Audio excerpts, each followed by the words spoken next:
Jordan Phillips is back in Buffalo again. For the fourth time, the veteran defensive tackle is rejoining the Bills. And while that may come as a surprise to some, when you really look at the current state of the roster, it actually makes a lot of sense. The initial reaction might be confusion, but when you consider the variables at play, particularly the inexperience at defensive tackle behind the starters, the signing becomes a much more logical move. Let's take a step back. On Sunday, Jordan Phillips visited the team, and not long after, he posted a photo of his locker with a fresh nameplate and a new number, now wearing 52, since Joey Bosa has claimed 97. Soon after, reports confirmed he would be signing to the active roster, not the practice squad. And that, right there, tells you the Bills mean business. This isn't just a feel-good reunion. This is a calculated decision because Buffalo is looking at a very thin and very untested group behind Ed Oliver and Daquan Jones. Yes, those two are the clear starters. But behind them, you're looking at rookies like T.J. Sanders and Deion Walker, who both had flashes during the preseason but have never played a single regular season snap in the NFL. Then there's Dwayne Carter, a second-year player who, even when you combine his first season and the preseason so far, hasn't exactly lit things up. Carter owns all 315 of the combined snaps from that entire group, and honestly, his play hasn't inspired a ton of confidence. You add that all up, and suddenly you realize that's a lot of inexperience, especially heading into a Week 1 matchup against a Ravens team that absolutely exposed Buffalo's interior last season. Think about that for a second. Even if Ed Oliver plays 65 to 70% of the snaps, and Daquan Jones hovers around 55%, there's still a ton of live game reps to be filled. And at this point, those reps will be going to guys with no real NFL resume. That's not a comforting thought when you're facing a physical team that thrives in the trenches. So, while Phillips may not be in his prime, his return provides a much-needed safety net. He's been in big games, he understands the system, and he brings energy. Plus, he knows the culture. Another wrinkle in this whole scenario is Larry Ogunjobi. Now, yes, he's suspended for the first 6 games of the season, but even when available, he hasn't exactly wowed. He was playing deep into the 3rd preseason game, something you usually see with bubble guys, and frankly, he looked pretty ordinary. When you're struggling against 3rd-string offensive linemen from Tampa Bay, that's not the type of performance that screams impact player. Add to that the suspension, and the reality is you just don't know what version of Ogunjobi is going to show up when he's eligible. So what are the Bills doing here? They're hedging their bets. They're looking at this group of young and proven players and saying, we hope they develop, but we can't bank on that right now. We need a proven, physical presence in the middle of the line, someone who can eat up some snaps, bring energy to the sideline, and keep things stable while the rookies find their footing. That's where Jordan Phillips comes in. The next big question is about the corresponding roster move. Someone has to go, and right now, the most likely candidate looks to be Dwayne Carter. Now, do the Bills outright release him? Maybe. He's a former 3rd-round pick entering year 2, so letting him go would sting a little. But if they can find a trade partner, and the return won't be anything major, maybe they can at least get some value back. We're talking a late-round pick swap type of deal. Carter and a 7th-round pick in exchange for a 6th or 5th. That's probably the best-case scenario. Teams might look back at their pre-draft scouting and talk themselves into him. He's still young, and it only takes one front office that had a mid-round grade on him to make a deal happen. But one way or another, the numbers don't add up. You can't go into the season carrying Ed Oliver, Daquan Jones, Sanders, Walker, Carter, and now Phillips, especially with Ogunjobi waiting in the wings. That's simply too many defensive tackles. Something's got to give. And again, this being an active roster signing, not a practice squad stash, tells you that the team sees Phillips as someone who's going to be part of the immediate game plan. Now, here's what's puzzling. Why not bring Phillips in on the practice squad? Use one of those weekly call-ups and evaluate from there. Especially considering that Phillips himself has said he's only playing for Buffalo. It's Bills or retirement. That kind of stance gives the team all the leverage in the world. They could have slow-played this, waited to see how the young guys perform in the first few games, then made a decision.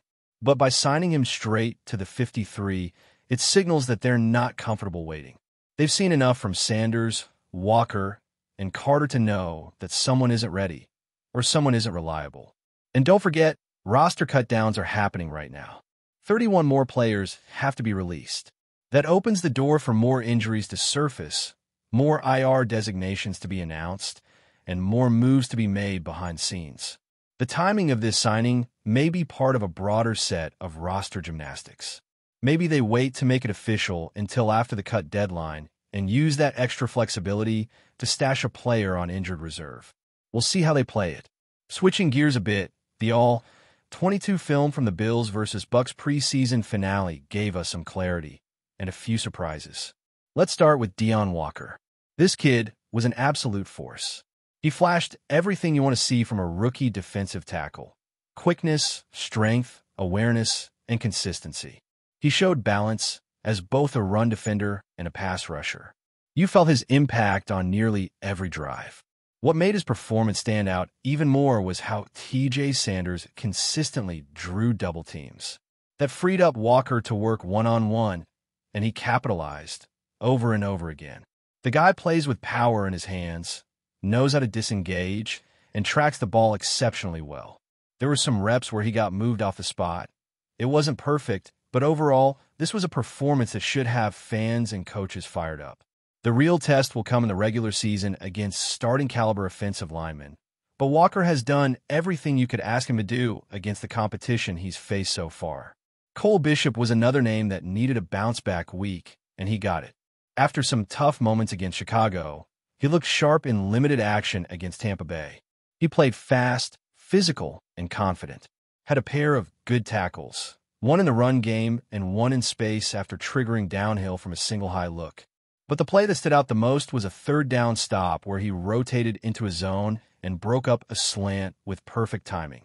It was exactly the kind of rep the coaching staff needed to see from him, a sign that he's responding to coaching and adjusting quickly. In the trenches, Kendrick Green and Dan Feeney both got extended looks.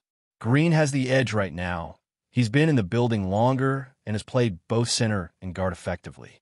Feeney might have more experience overall, but Green has been the more consistent player this preseason, even if he did give up a sack against Tampa. That sets the stage for a wild next 36 hours. The roster is about to be cut down to 53. We're waiting on injury news. Trey White, Max Melton, Cedric Van Prangranger, and Jordan Hancock could all have designations that impact how the final roster shakes out. Plus, keep an eye on possible trades. Names like Elijah Moore and Dwayne Carter are being floated. Curtis Samuel is another one. A.J. Epineza? Maybe, but only if the Bills are confident in the younger edge rushers. Either way, expect movement. While the headline has been the return of Jordan Phillips and the ripple effects across the defensive line, the bigger story might be the underlying identity crisis the Bills are facing as they try to finalize this 53-man roster. They're not just trimming around the edges. They're redefining who they are as a team in some key areas. And that process is proving to be more complex than many expected. Defensive tackle is just the tip of the iceberg. When you take a deeper look at the secondary, the offensive depth, and the special team structure, you start to see how layered and delicate this entire puzzle really is. Let's go back to the defensive side for a moment, because something that can't be overlooked is how the Bills are handling their safety situation. There was a lot of panic after Cole Bishop's showing against the Bears, and suddenly everyone was throwing out names like Justin Simmons or bringing up the idea of reuniting with Jordan Poyer. But the coaching staff never blinked. They held their ground and stayed committed to Bishop, and the kid answered. In just 12 snaps, he showed better positioning, better discipline, and most importantly, confidence. His ability to drive down from a single high look and stick a receiver showed his instincts. His timing on the third down pass breakup was textbook. He's not a finished product. No rookie is. But if you were hoping for a sign that he's adjusting quickly, this game was it. He played fast, physical, and unafraid. And that's the key word, unafraid. This coaching staff seems more comfortable living with the mistakes of rookies who are aggressive and learning on the job than relying on veterans who have plateaued. That brings us to a fascinating philosophical shift in how the team is managing its depth.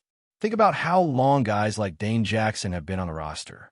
He's dependable, sure, but the ceiling is clear. Dorian Strong, on the other hand, is a wild card. He only played 16 snaps in the final preseason game, which might mean nothing, or it might mean everything. Either he's being preserved because the staff sees him as a starter, or he was pulled because they already know what he is and want to give other guys a longer look. That's the kind of ambiguity that defines this final stretch before cut day. You can feel the coaching staff wrestling with those decisions across the board. Who do you keep? The known quantity who's safe but uninspiring, or the volatile rookie with big upside but growing pains? That debate is everywhere on this roster. It's in the linebacker room, where Dorian Williams continues to show flashes but also struggles to find consistency. It's in the cornerback rotation, where Trey White's health casts a shadow over everything. And it's certainly on the offensive side of the ball, where depth players are trying to prove they can be trusted in real game situations. Take a guy like Tyrell Shavers. He's made highlight plays that jump off the screen, but the difference between making the 53 and landing on the practice squad comes down to details, like whether you fight through contact on a slant or whether you finish a block on the edge. Those little things add up, and that's where a guy like Christian Wilkerson earns points. He doesn't have the same splashy plays, but he blocks, he runs the dirty routes, he finishes reps. He's a coach's player. The type that probably doesn't make waves outside the building, but inside the room, you know what you're getting. And at the bottom of the depth chart, reliability matters more than upside most of the time. The offensive line is another area that's a puzzle with a few missing pieces. Cedric Van Prangranger is likely to start the year on the physically unable to perform list, which opens up a backup center spot.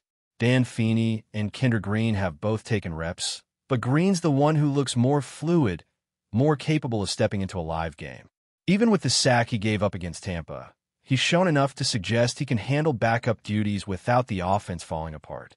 He's athletic, he has experience starting in the league, and he's versatile. That's enough to give him the inside track. Meanwhile, Feeney might be more valuable as veteran insurance. A break glass in case emergency player who's not part of the regular plan, but is nice to have around. It's interesting how the preseason snaps tell a story about how players are viewed. Look at Jackson Haw, barely played this preseason, and yet the few times he's been on the field, it's been in very specific scenarios. They've lined him up as a play side blocker, used him in key run fits, and watched him finish his assignments. That tells you everything you need to know. The staff trusts him. They don't need to see more. And that's often the strongest endorsement a fringe roster player can get. At edge rusher, there's a lot more uncertainty. Landon Jackson has been up and down, looked promising in the second preseason game, but then faded. Javon Solomon's had a few moments too, but nobody has grabbed the spotlight. And that's why the A.J. Epineza trade buzz seems unlikely to turn into anything real. You can't move a known contributor unless you're sure the next guy is ready, and right now, the Bills haven't seen enough from the young edge rushers to make that leap. Plus, Epineza give you reliable snaps and a bit of flexibility across the line, something you'll need if the defensive tackle rotation stays in flux. Speaking of which, there's still a lot that can change between now and the cut deadline. Injured reserve designations are going to play a huge role. If the Bills want to stash someone like Jordan Hancock, they'll need to carry him through final cuts first. Same with Max Melton and possibly even Trey White, depending on where he is in his recovery. Every year, teams have to pull these roster gymnastics, keeping a guy temporarily so they can place him on IR and bring someone else back. That process creates a ripple effect. Maybe a player like Derek Forrest benefits from that shuffle. He played late into the Tampa game, which usually isn't a good sign, but he had one of his better performances. Could be enough to earn a short-term role if someone else needs to be stashed away. Before we dive back in, make sure to hit that subscribe button and give this video a thumbs up. Your support helps us keep delivering the latest Buffalo Bills updates straight to your screen. And hey, don't hold back. Let us know your thoughts on today's news down in the comments. In a move that has sent shockwaves through the American football world, the Buffalo Bills have reportedly made a bold and unexpected acquisition, bringing in Isaac ALARCÓN, the rising Mexican star from the San Francisco 49ers. Rumors have been swirling for weeks about potential trades and strategic shifts within the NFL, but no one could have anticipated such a dramatic headline. The speculation around ALARCÓN's future intensified after his impressive performances with the 49ers, where his agility, strength, and versatility on the offensive line drew attention from scouts and analysts across the league. Insiders hint that the Bills' front office has been quietly monitoring ALARCÓN's progress for months, weighing the potential impact he could have on their roster. The whispers within the NFL community suggest that this signing is not just about immediate reinforcement, but a long-term strategy to solidify the team's offensive foundation, hinting at ambitions that extend far beyond the current season.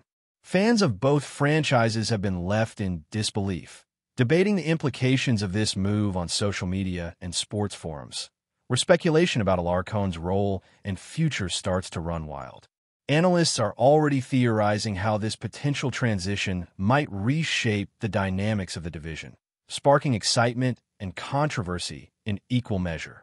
Rumors circulating in locker rooms and among team insiders indicate that the Bills' decision to target Isaac ALARCÓN could be part of a calculated effort to diversify their offensive tactics while injecting a fresh spark into their lineup. ALARCÓN's journey from Mexico to the NFL has been closely followed by enthusiasts of international football talent, and his potential move to Buffalo adds another chapter to his growing legend.